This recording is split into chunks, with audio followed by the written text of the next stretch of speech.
How do you navigate the right versus wrong type of conversations? Because I feel like there's there's very self-righteous type instructors and coaches and like this way's the right way. And like, how do you begin to open up the conversation of there are many ways and these are the different ways we have this conversation? Well, like I think respect, I usually give respect to all the thought processes, so I don't really ever come into a situation where I'm trying to get my point across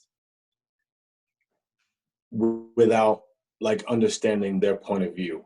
And usually by the end of the conversation, they're open to hear all points because sometimes communication piece of what they're really saying, like the ones who say swing up or the fad that said swing down, old school, new school, whatever you call it, or the ones who say you turn a lot or don't turn at all, it's like all in the middle, rotational, linear. Everyone's fighting for, what's right or wrong. But I think everything's right and everything's wrong.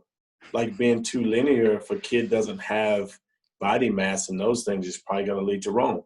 Being too rotational is probably going to lead to wrong.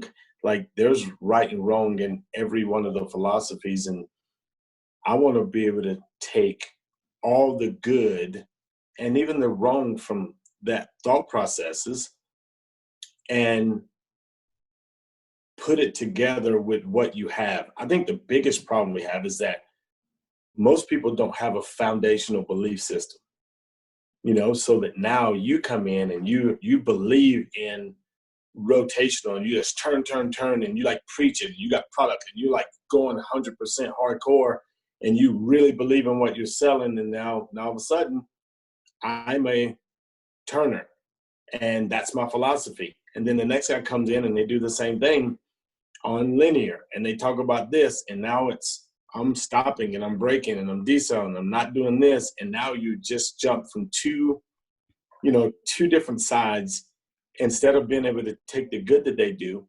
and adapt them into maybe what you do when, hey, I may need to be a little more rotational with this kid. And hey, we need to do some braking more with this kid. I think we lose some of that because there's not a foundational belief system. So my belief system is my belief system. These other pieces I can add, like around, and now I got a really good foundation because you can stand in front of me and you may need linear, you may need rotation, and you may need swing down and you may need swing up, and now you got a chance to coach a multitude of hitters versus, just my thought process or my philosophy. And I think when they get too much that way, there's usually an ending piece to the info.